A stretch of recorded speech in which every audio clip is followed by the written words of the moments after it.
Hello, hello, hello, dearest everyone. My name is Natasha Parapova, and please welcome a new video section in my community, Top-Notch Lexis and Complex Ideas. In this section, we'll be learning how to develop advanced complex ideas and wrap them into beautiful, authentic lexis. Thank you very much for watching.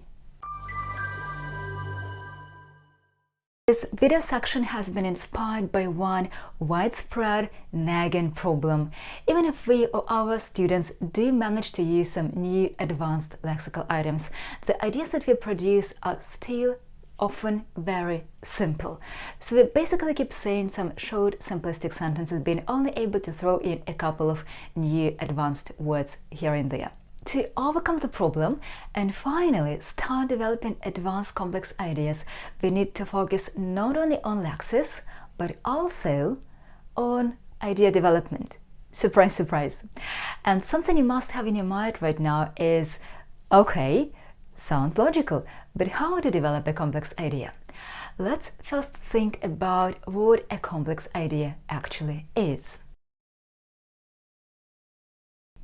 A complex idea is complex because it consists of several minor ideas or of several logical components. For example, when my students and I talk about personal qualities in my Advanced C1 Top-Notch English course, we focus not only on personal quality, but we also develop our idea into what the quality can enable a person to do and what results the quality can lead to. For example, we can say, oh, you know, he's so determined, he's ready to persevere against all troubles and can withstand any kind of competition. So we basically include three logical components, like 1, 2, 3, into one big complex idea. The approach to developing complex ideas I'm talking about right now is based on the discourse theory of how language works, and you can read about it more in the post I've attached to this video. So finally, let's get down to work. Over a couple of next videos, we'll be talking about money. And not just talking, but doing that in an advanced, complex and authentic way, of course. Let's first think about what exactly we can mention when speaking about money. We can mention earning money and spending money. This could be two basic ideas. You have not forgotten that a complex idea should consist of several logical components, have you? So let's think a little bit about how we could develop these two basic ideas. When talking about earning money, we are likely to mention different sources of income. And when talking about spending money, we're likely to mention what kind of spenders we are, and as well as some negative aspects of spending. Please remember that we need several logical components for our idea to be really complex. So let's try to think a little bit about how we can develop these logical components into yet more detailed and complex way. So we mentioned what kind of spenders we are. Then we can develop this idea into what is typical of this kind of spenders, and then explain why the kind of spenders behave in a certain way. Now that we know what logical components we can mention and how exactly we can develop our idea into something nicely complex, I suggest focusing on lexis, and this is the loveliest part of this process. The lexis I'm going to share with you has been fished out from some really cool, authentic articles and videos. And believe me, I do cherry-pick something really top-notch for you. So, what kind of spenders are there? There could be stingy spenders. If someone is stingy, they're very unwilling to spend money. It's quite a negative word, so you're not going to say it about yourself, but such people exist, so we need to be able to talk about that. There also could be frugal spenders. Frugal spenders are very careful in spending money, and it's a very positive word. For example, some parents can teach their children to be frugal with money. They can also be casual spenders who aren't too careful or too careless either, so they're just ordinary. As well, there could be lavish spenders. They love spending very much. Stingy spenders scrimp and save. They won't spend an extra penny, even half of the penny. Stingy spenders also hate chipping in. For example, when a group of friends need to collect money to buy something together, they need to chip in, but this is not for stingy spenders. Stingy spenders could be deal seekers. They never buy anything at normal price. They always look for a real bargain. They are deal seekers. Stingy spenders, of course, hunt for discounts, which is not bad and could be typical of other people as well. Stingy spenders can sniff a rip-off a mile away. If a seller rips someone off, they cheat by making the customer pay more than it's actually necessary. But it will never happen to a stingy spender because they can sniff a rip-off a mile away. Stingy spenders always haggle about or over the price. Imagine a market where it's even considered impolite to buy immediately at the price that is suggested, so you need to haggle to knock down the price and pay less. Stingy spenders also like finding loopholes in any government program. That is, they're trying to look for tiny mistakes in some programs to get money from those mistakes. They find loopholes in any program, in any government program. Let's move on to frugal spenders.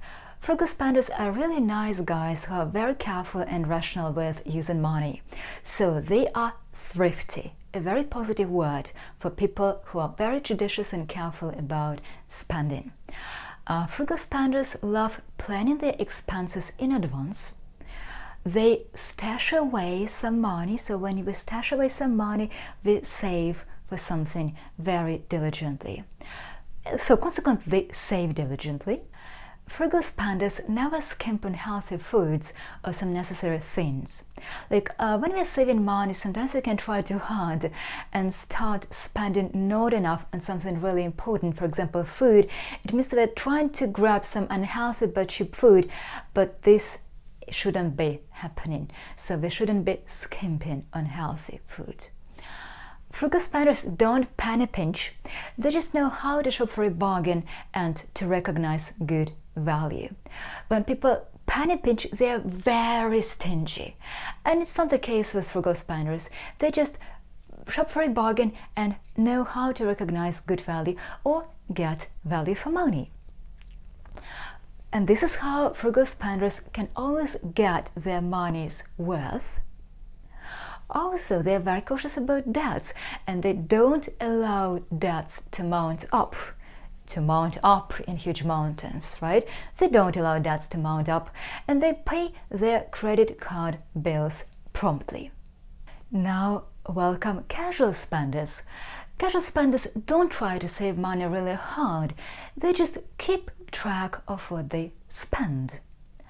Casual spenders don't squander large sums of money.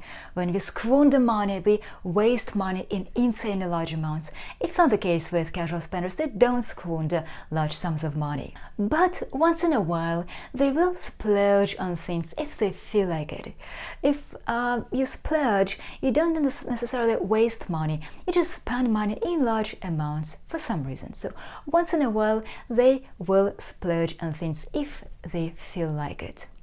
But they never exceed a reasonable spending limit. Which is not the case with lavish spenders, because lavish spenders can get crazy in their spendings and grab whatever catches their eye. Like, should you notice something, you better grab it. Like, they grab whatever catches their eye. They tend to fritter money away. If you fritter money away, we waste money in big amounts and on a regular basis. In Russian, we would say something like проматывать деньги. Lavish spenders do that because they buy something on a whim. It's like, it's yet I just want to, so I buy something on a whim, which is just rubbish, but it's my whim, why not? And consequently, they are always ready to splash out on something and spend a load of money on something. Okay, we have discussed what kind of spenders exist, but let's now try to think a little bit about why spenders can behave in certain ways.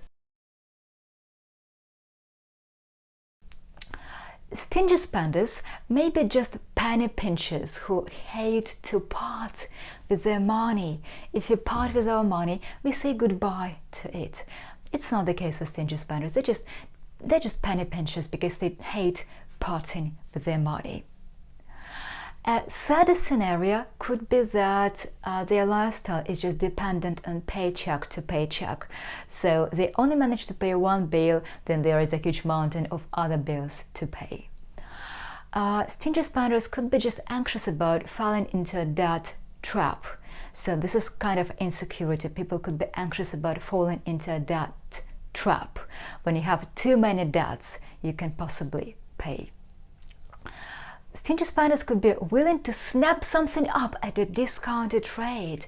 Imagine that you can see a really great discount. You should be quick to snap it up immediately.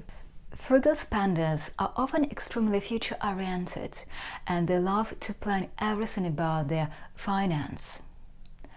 So consequently, they put some money into investment to get dividends or to keep up with rising inflation.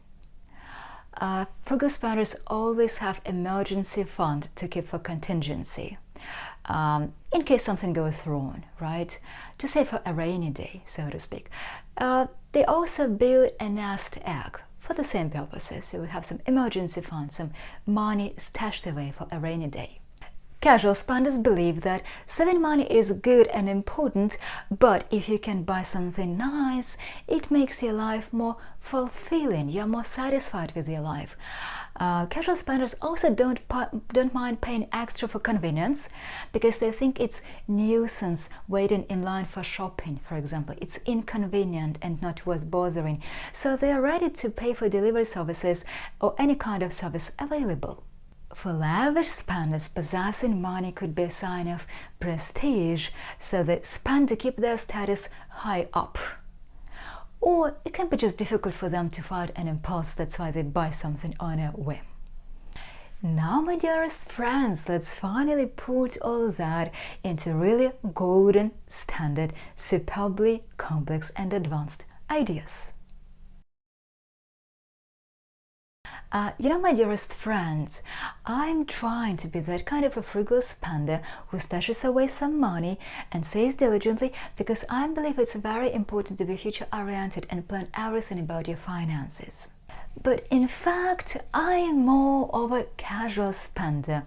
I can splurge out on things when I feel like, because sometimes when buying something, I may feel that my life is more fulfilling. And I actually have to confess that in some cases I can be a lavish spender and grab whatever catches my eye just because it's difficult to fight the impulse. So this is, my dearest friends, how it works. So just think of several logical components and then come up with the lexis to beautifully phrase your fantastic complex idea. I hope you'll find this strategy useful. To this post, I'm also going to attach a PDF document with the lexis I've mentioned in this video, and also together with some practice activities for you to polish everything up and put it all into practice. Next time we will focus on this branch, the negative aspects of spending money. So thank you very much for watching. Please like this post and the video and let your English be superbly advanced, complex and natural. By the way, what kind of spenders are you? Please leave your ideas in the comment section. I'll be very happy to read them. Bye bye.